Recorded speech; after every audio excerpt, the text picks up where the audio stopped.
Today we're going to interview Gail Halvorsen, and he's a World War II vet, and he has other names that he's known for, like Uncle Wiggly Wings and the Berlin Candy Bomber.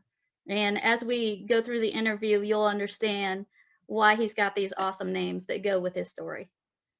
Okay, so what is your full name, sir? Gail Seymour Halvorsen. I like that. I don't know where Seymour came from. Where's that? I don't know. It's a middle name, but somebody that mom knew. Yeah. Tack it on to me. And she just liked it, and she just decided that that would be your middle name. Yeah, she liked it. That's awesome. Especially like, well, anyway, same guy. Where and when were you born? In Salt Lake City on October the 10th, 1920. Wow. So you've been in Utah forever. No, I've been in the Air Force forever. Yeah. That takes you different places. Yeah, I've been in Germany a good bit and all around the world. We're going to talk about that. How old are you now? Gosh, I don't know. I quit keeping track. Yeah, 100 then. Guess I'm about 100. Wow. That's amazing. That is amazing. That is a centennial. That's what you are. What? You're a centennial. Yeah. Oh, wow. Well, that's pretty good. Yeah, I like that. That's pretty awesome. What was your full rank and what part of the armed service were you in? The Army Air Corp became the Army Air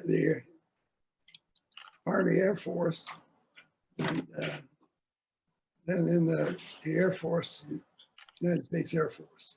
Nice. When you enlisted, why did you choose that specific branch of the military? Because I love to fly. When I just got out of high school, they had a competition for private pilot license in northern Utah. That if you were chosen, you get a free private pilot license training.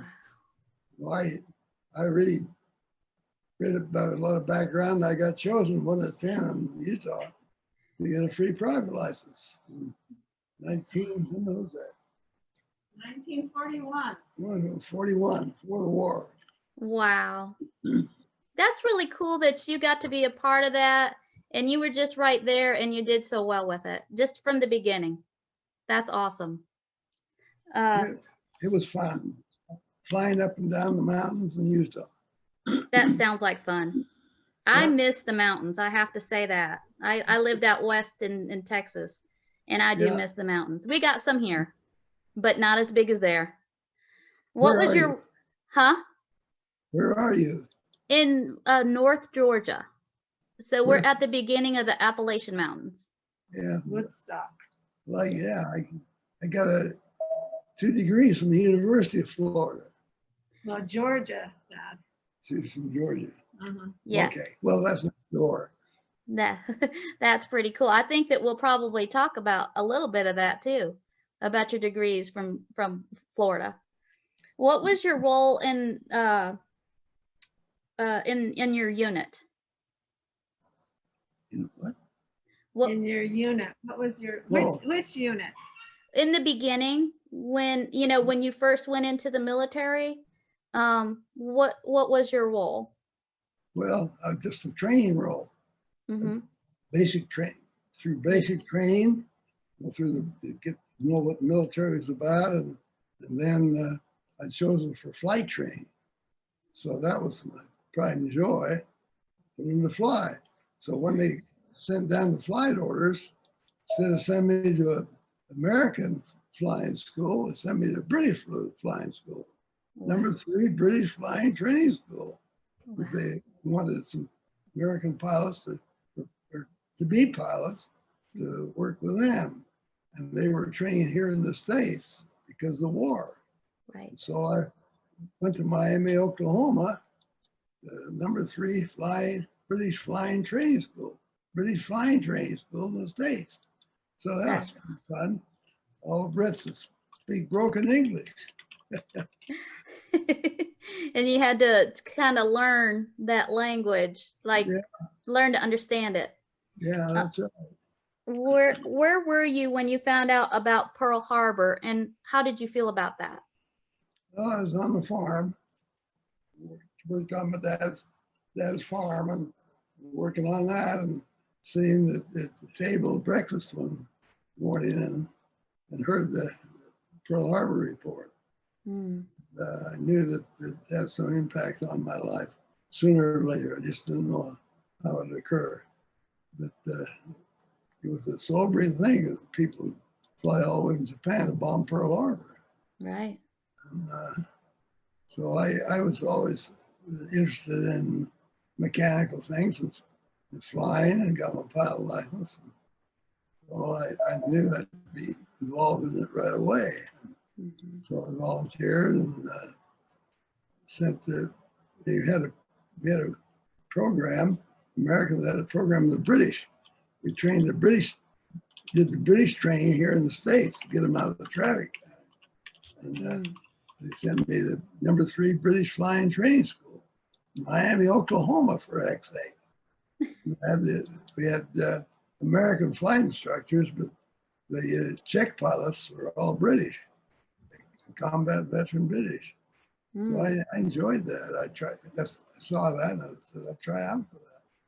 So I got my RAF wings before I got my American wings. Wow. And after I got my RAF wings, then they sent down an American test pilot to test us 10 guys to train with the Brits. But we had a lot more aerobatics, I think, than the Americans did. So that was a breeze. Wow. And 10 of us got RAF wings, and then we got our Czech pilot with American Czech pilot and got our American wings. So we had both wings, but their training was the Brits. That's amazing. You know, you probably never would have expected that you would have gotten your British training before your English training. No, that's right. That's really cool. Well, I had, I got a scholarship before the war for a private pilot license. So I got civilian wings, American wings, before I went in the military. So that was fun. Got a scholarship to get a free pilot license. Farm kid, thin as sugar beets, and you get to get a scholarship. Watch the airplanes go over, stop working the sugar beets, and look up at the sky. And, wow. That's amazing. That's a blessing. Yeah, it was. Well, I had that goal, and then this free scholarship came along, and that was good. Wow. Yeah, it's the number 3 British flying training school they had here in the States to train their English pilots, get out of the combat area and get here in the States. And so I was with a whole bunch of Brits. How fun is that? Ones from Scotland, I couldn't quite understand them all the time. Wow. They had a little trouble with communication. They had a great voice, but they got a voice of their own. Right. They absolutely do. I love to hear the British people talk. Yeah, I do too. Please share with us, and you shared some, of all the places you went for basic training and what you did at these different places. Well, it was a different program than the Americans. Americans goes primary, basic, and advanced, 3 different locations. But the RAF had just the one base in Miami, Oklahoma that I went to. And they taught you all 3 courses. And so you went through basic and advanced and everything with the Brits. That was interesting because they were good pilots. Some of them were Battle of Britain veterans. Wow. So they had some stories to tell. They're good pilots. Wow. That probably, you know, just listening to their stories probably was a little bit of motivational for you. Oh, you know? Yeah. Yeah. They did. Huh? That's what I can do. It's exactly it. My daughter and I were talking about that today. How just being a part of a team motivates you and encourages you. You Yeah, know, sure uh, did. could you please take us through a typical day in your basic training? Like, what would you do in the day? You get up about 6:30 and do some morning exercises, regular military exercises. Uh, then before we got our wings, we went to pre-flight training, regulations, flight regulations, weather, and all of that aspects of flying. So I liked that. I enjoyed it very much. And when I got through the basic training, drills and all that, American, they, they one day said, "Who wants to train with the Brits? We train them over here in the States, and we need somebody to translate for them." And so I said, "Boy, I'd like to try that." So they sent me to #3 British Flight Training School in Miami, Oklahoma, and I trained with the Brits. And the darn guys asked us Americans when they came, "Have any of you had the ROTC training?" And I did. So they made me the commander. It goes to show when you get that extra training, you put in the extra work, you never know, Yeah. Later where it will take you. Always be optimistic and progressive. But anyway, I had to learn the new language, different language and command. And so I had to learn the new name of the different commands in English. And I was American up in front of all these Brits on Saturdays for the parade. And I enjoyed that a lot. They were kidding me, and we made friends forever. That's awesome. I bet you have a lot of friends. Oh yeah, a lot of the Brits friends. When I went over on the airlift, I reconnected with some of the Brits I trained with in Miami. That's awesome. Did you qualify for any weapons during your basic training? We did an advanced pilot training. And when I got out, it helped a lot. Get the rudimentary qualities of flying and rules and regulations and procedures, and it was a very intensive and some exceptionally interesting school. That is cool. And so you did have to train some with the weapons. I mean, I'm sure that that's probably just a part of it, even if that's not a part for you. But I'm sure that that's just a part for everybody, that they have to have some training. The weapon training an airplane. You bet. Now, do you remember any of your fellow soldiers that you trained with? Well, yes. This Brother Pickering, he wasn't the LDS, big old joyful person. He was in my flight group, and he was well, of course, I was in British Flying Training School, so we had a lot of Brits there, and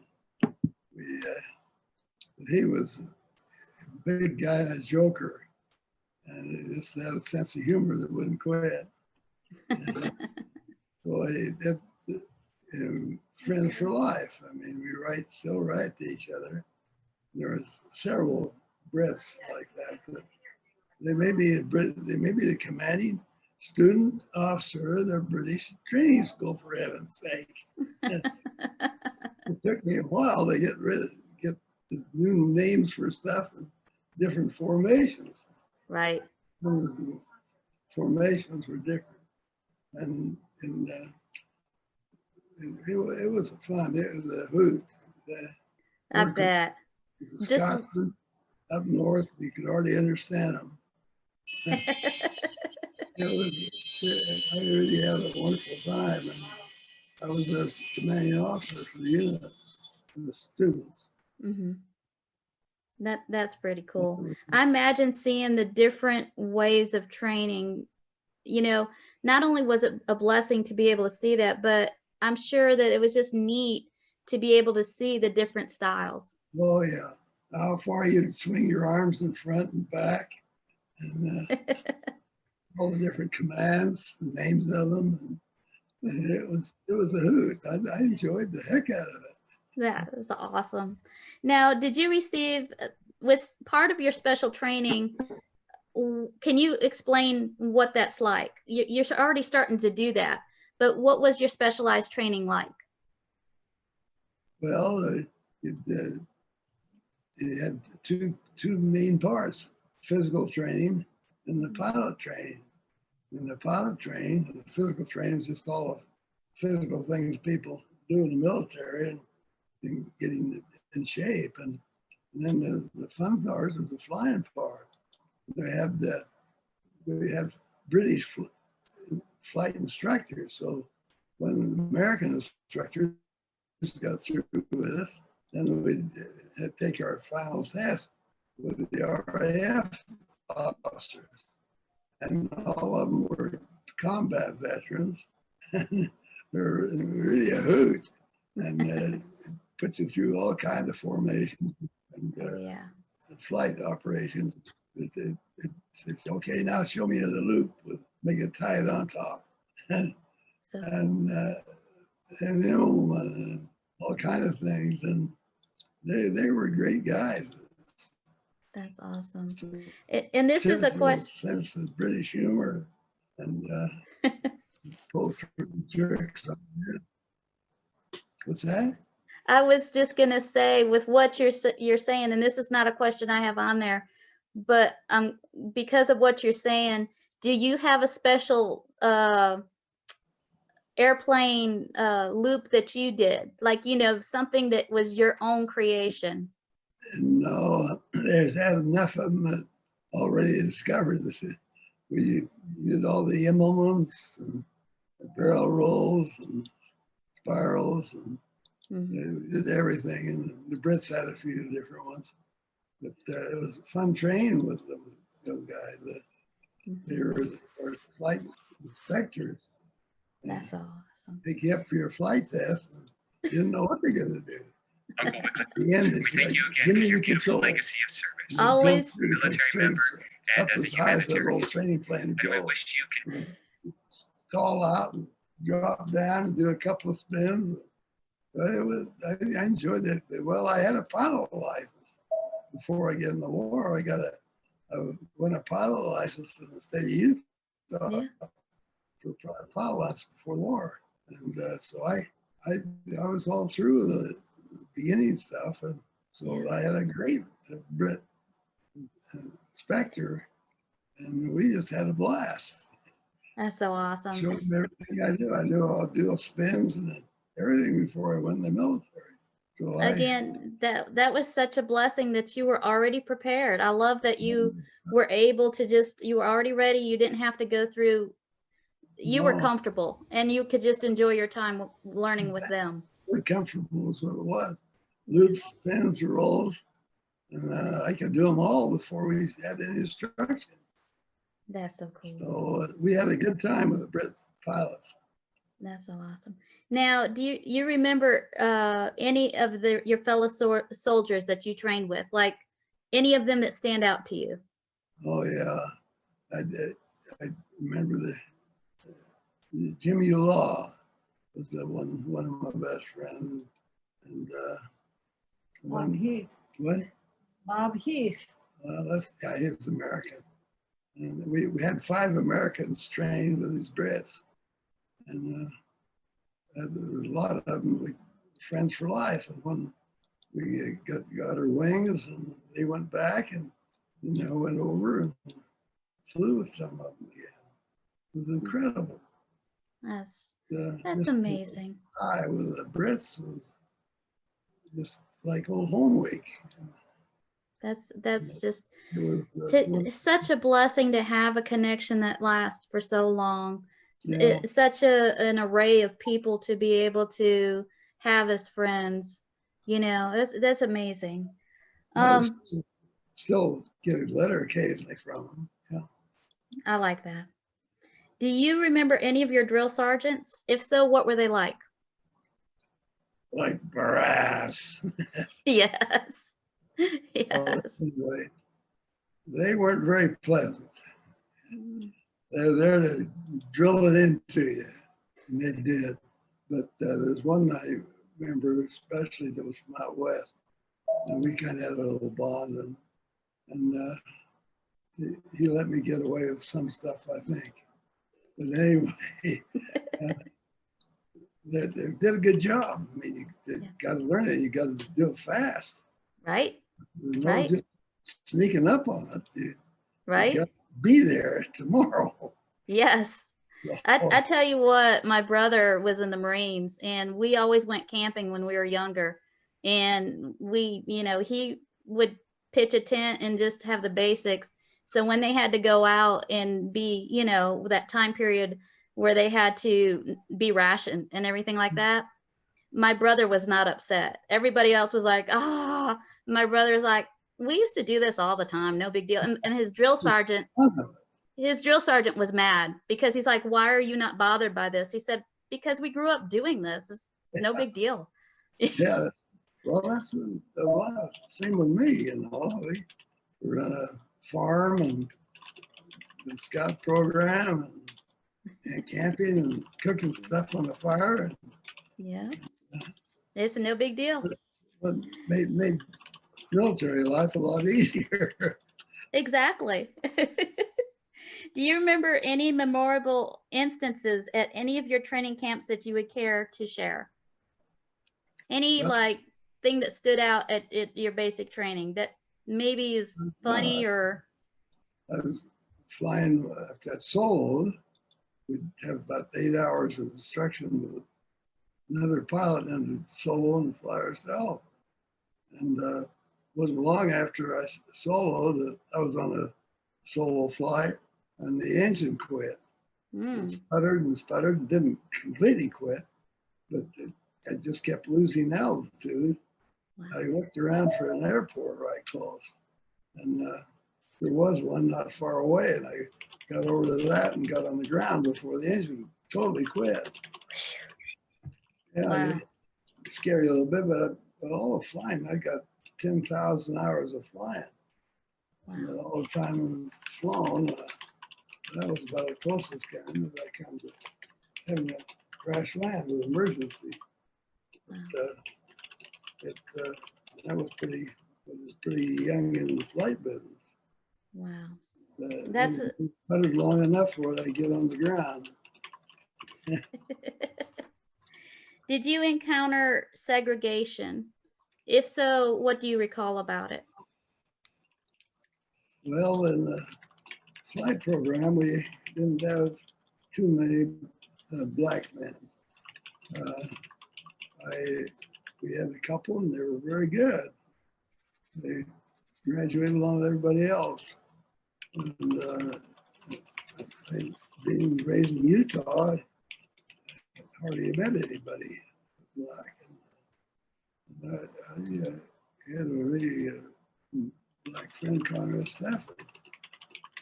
Well, no, he wasn't black.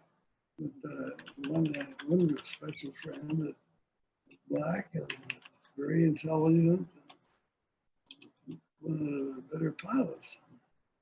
So I knew that, not in Utah, I didn't know what they're like, but he was as good as anybody. Right. Yeah. Right. That's amazing. What theater of operation were you in? Oh, the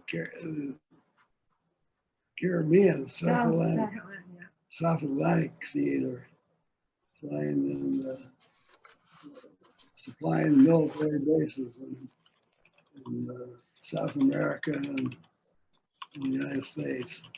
So when they got my wings, that's the job they wanted done. And so I flying support routes instead of was not a bomber or a fighter pilot. Although I was trained with RAF with a fighter pilot especially. That kind of made me unhappy, but I still realized that it was okay and a necessary job to be done to keep bases supported and wherever they were. Right. So I was a little disappointed, but I knew they were doing a very valuable job.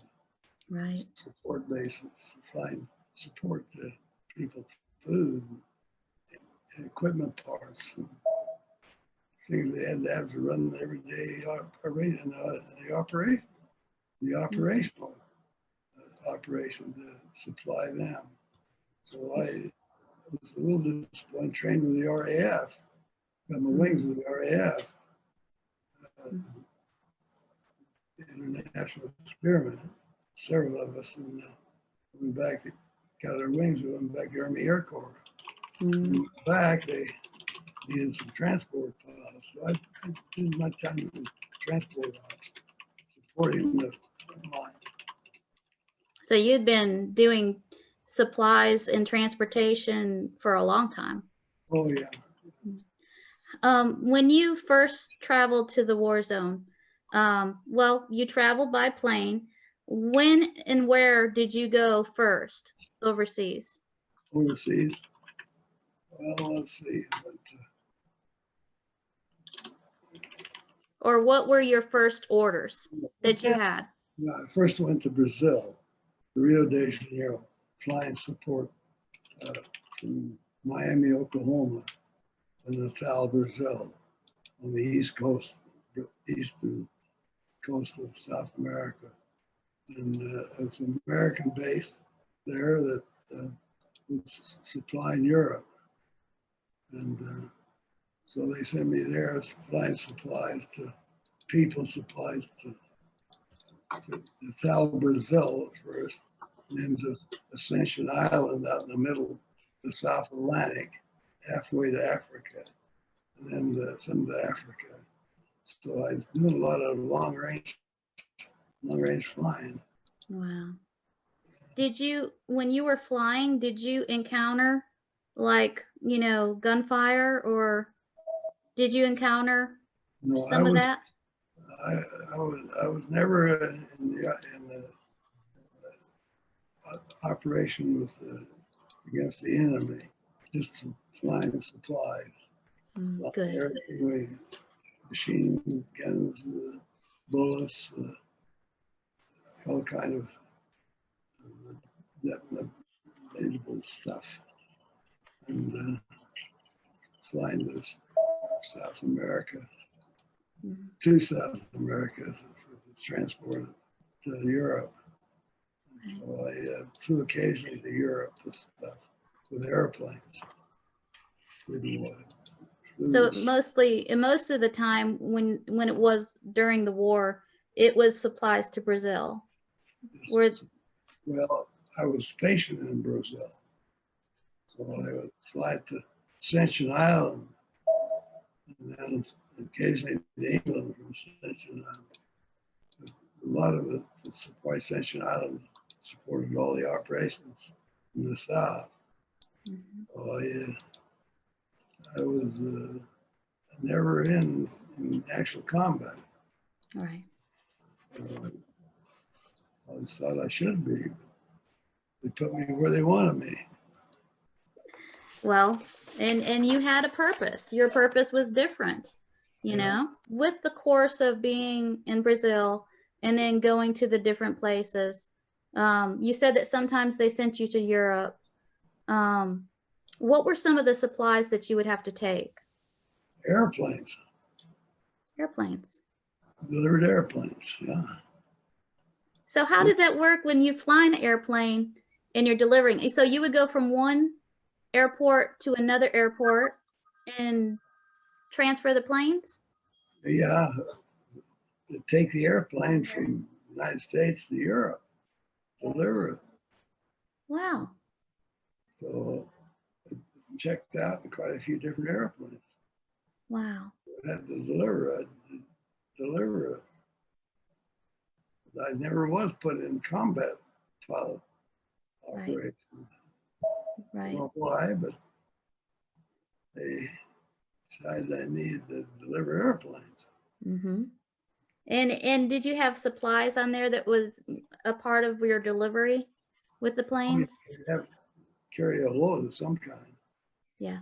material, war material, whatever. Sometimes we just carry gas, get there. Right. And then gas aboard as well for the people there, right? Yeah. Yeah. Oh, Uh, I thought it was a pretty good job. I always felt like I'd rather have been flying a bomber or a fighter. yeah. I trained as a fighter pilot with the RAF, got my wings as a fighter pilot. Mm-hmm. I still wear the wings along with the American wing. Nice. And well, I enjoyed that training very much with these guys. Yeah. Well, and you know, your purpose is different. I mean, you know, it was important because the people needed the supplies, they needed the gasoline, they needed someone to bring that to them because they were busy doing other things, Yeah, that's right. you know? And so you were never in a situation where there was gunfire like coming at your plane or anything like that. No, we were in some areas where it was possible. Mm-hmm. In North Africa, delivering stuff to North Africa, but it never was in the direct. That's so good. At any point during the war, did you ever worry that the Allies might not win? I don't think I ever did. Just saw the effort and working with the British. I just thought it'd take a little time. Although we knew we got a pretty fierce enemy. Yeah. We admired the technical advancement of the Germans, and it wasn't to be taken lightly. But I always thought I really always thought we'd win. Yeah. Now this one's a little different than the others that I've been asking, but did you ever listen to Access Sally or Tokyo Rose? Oh yeah, And yeah. what kind of things did they say? All kind of things that said that how good they were doing, and it won't be long till we overtake you guys. Got an extra receiver set on the airplane, about this wide and about that high. You tune in anything, and we listen to Tokyo Rose going across the ocean a lot. And, Wow. it's be interesting to hear her broken English and but anyhow, I didn't take much credit, give her much credit. Yeah. We see what was happening. Right.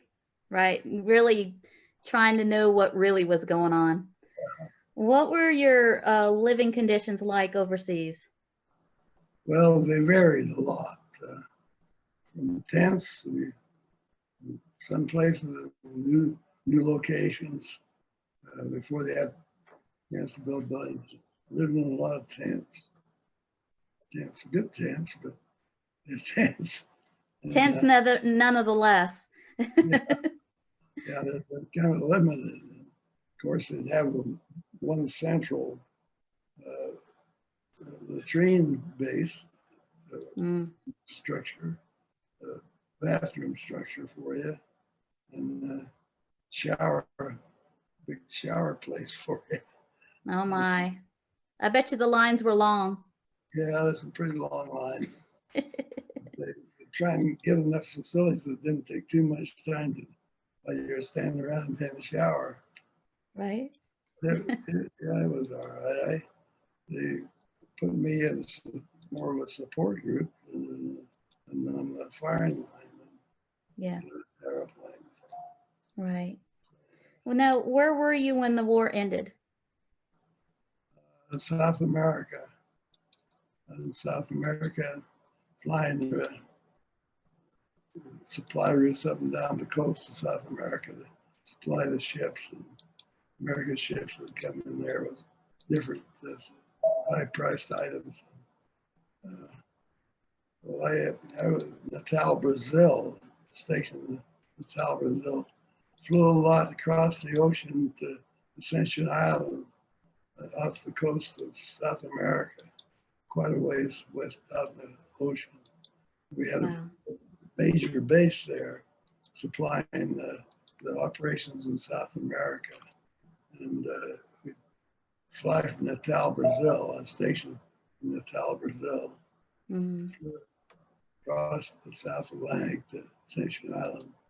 And supported the supply going in the South England. How did you feel when you heard that the war was over? Well, it was a great relief. Just like finally there's peace. And boy, during the war, you value peace. Yes. Now, what were your thoughts too about the use of the atomic bomb? Well, I thought it was necessary.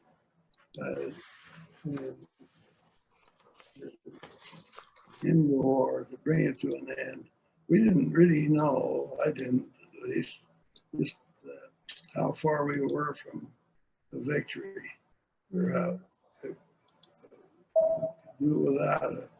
But it represented the development of weapons that brought the indescribable end of the, eventually the end of the war. It was a hammer blow to the enemy that we had that weapon. And well, I think it was necessary to have a clear and definite break in the fighting and bring the war to an end. Yeah. Unfortunately, I mean, I agree with you, but unfortunately, it's hard to think of that capacity of the extreme that it was to have to go to end it. You know, but you're in that death throes, the battle to the end, and it's a long ways away. Right. So to bring a concentrated, normal weapon system that far away to bring decision, it was the decider. Yep. It ended the battle. Absolutely. In 1946, you were assigned to fly transportation operations in South America. Please tell, as you continue to do, please tell us about that assignment after the war. Well, it was during the war too that I was flying to South America. Yeah. In northern Brazil and little Ascension, and we fly supplies up and down the American bases in South America, supported the bases of operation in South America, flying supplies and weapons to them. And so it was non-combat because we weren't, well, we were threatened a little bit occasionally, but nothing serious. Right. And support the bases going into Africa and England area. In England as well. Now, you remained in the military after World War II and it was over. And in 1948, you were part of the Berlin Airlift. What was the Berlin Airlift, and what was your assignment as a part of the Berlin Airlift? Well, Berlin is located in the heart of Germany, and they were supported. Berlin was the central point of the German government, and we had a bases there. And there are 3 air corridors that were designated at the end of the war that we could fly from Germany,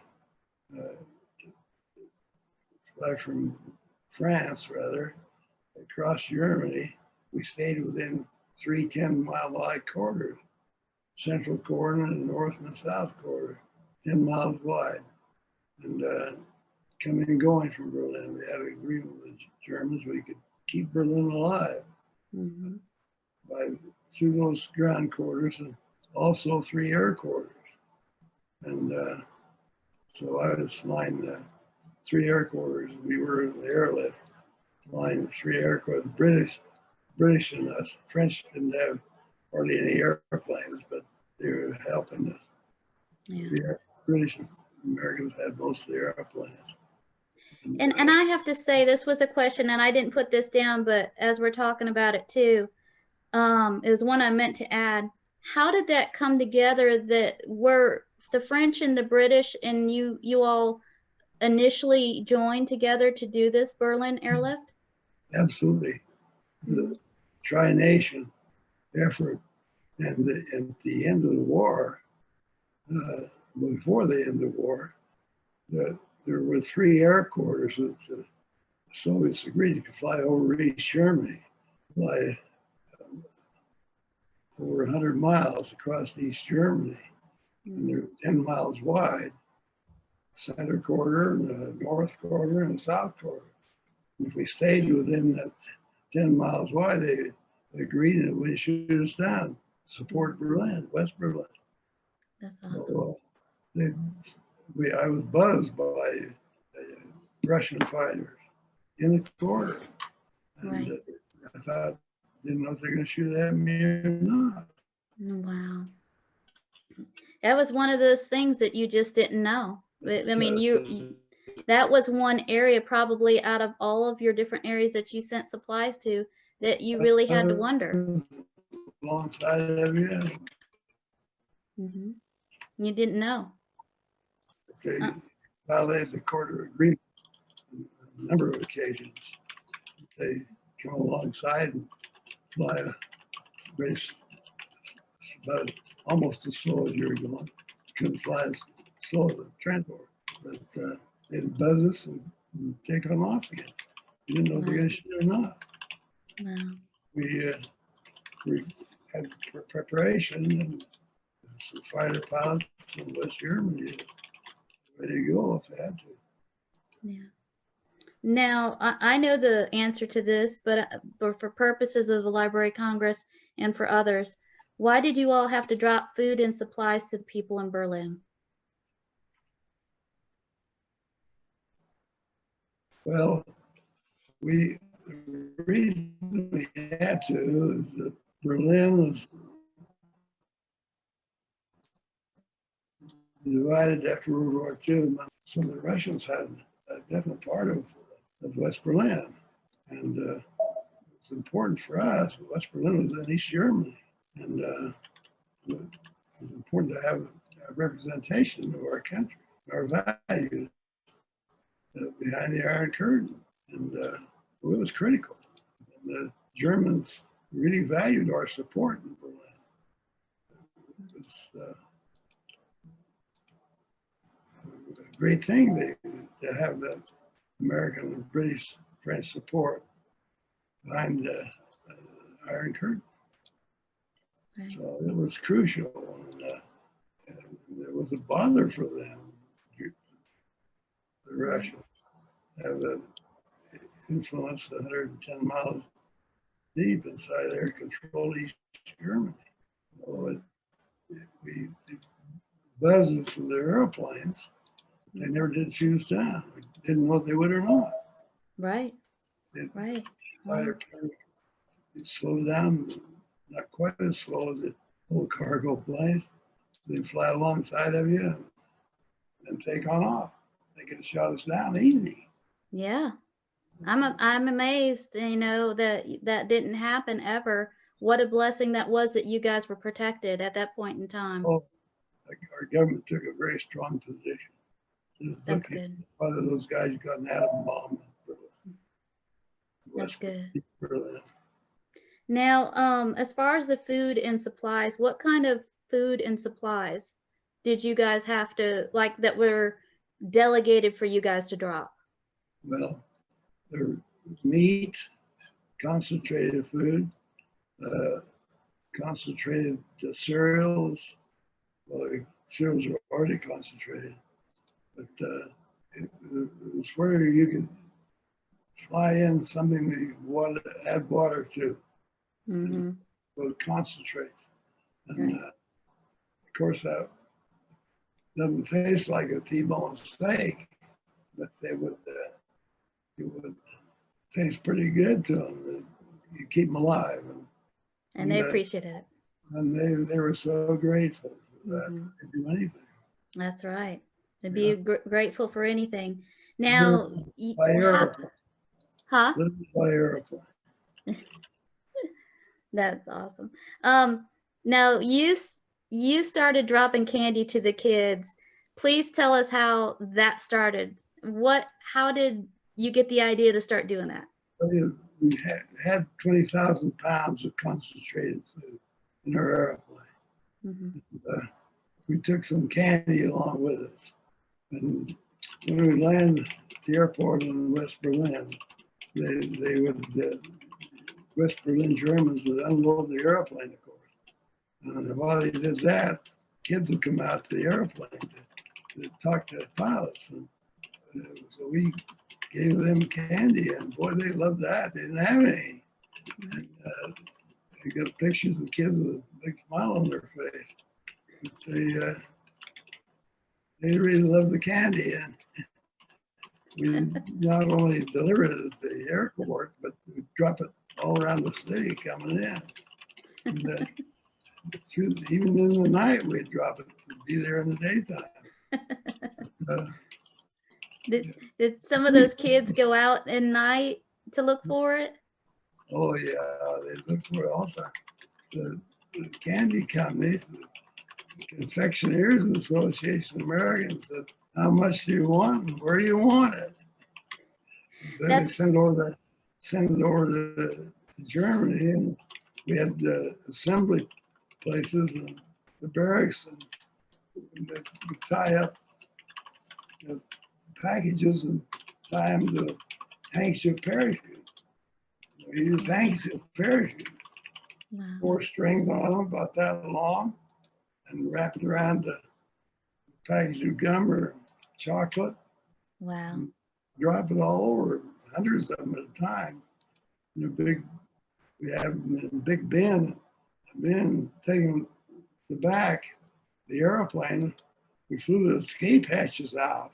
Escape hatches about this wide, and that high you could get out of them. But we flew those out to take the dust, flour dust, the coal dust, food, coal, flour, everything. Take the dust out to keep jamming the controls up. So we just simply go back and have a big box about that wide and about that high, full of candy bars and a parachute. We threw them up against the escape hatch. We threw the escape hatches out to pull out the flour and coal dust, keep them everything in controls. So we had 4 holes on each side of the airplane, 2 holes on each side of the airplane. Come in. And those out, we just walked back. Now you have, because of you dropping the chocolate, you started that. You know, they started calling. They gave you names, special names, for doing that. Uncle Wiggly Wings and the Berlin Candy Bomber. Chocolate bomber. The chocolate bomber. Yeah. Yes. Uncle Wiggly Wings and the candy bomber. Yeah. The most, before he dropped them, I'd wiggle the wings. And they'd see that airplane wiggle and they'd say, boy, watch that one. And of course, my buddies started doing it too. Yes. The wings as well as I did. Yes, it caught on, didn't it? And people from America were starting to send chocolate as well. All the stuff we wanted. Yeah. That's amazing. People just sent good of their heart. We had all kinds of candy to drop. That's awesome. I love that, that it caught on so much. And in the end, I read that 230 tons of candy over the course of 15 months was sent over. Yeah, that's about right. Yeah. That's amazing. Yeah. Did you They- guys mark the parachutes differently for the kids? Oh, some of them, we didn't have time to do them all, of course. But a few of them we'd write notes on and greens and things like that. And they loved them. They And- really thought that was first class treatment. That's so awesome. Now, I think that I saw in your in one of the articles, did some of the women make like little parachute handkerchiefs for you? Oh, yeah. They send them all tied up. I mean, strings tied to them and everything with a map of where to drop them. Everything was like they made it so much easier for you. I Oh, mean, yeah. for these particular packages, so you knew where to drop them. And one of the kids, I read in one of the articles, one of the kids kept trying to get your candy, but either kids would come in front of him, or you know, he, huh? One to mail to him. Yes. I Oh, did. oh, well, that's amazing. That's awesome. Yeah, Bless his heart. it was a lot of fun.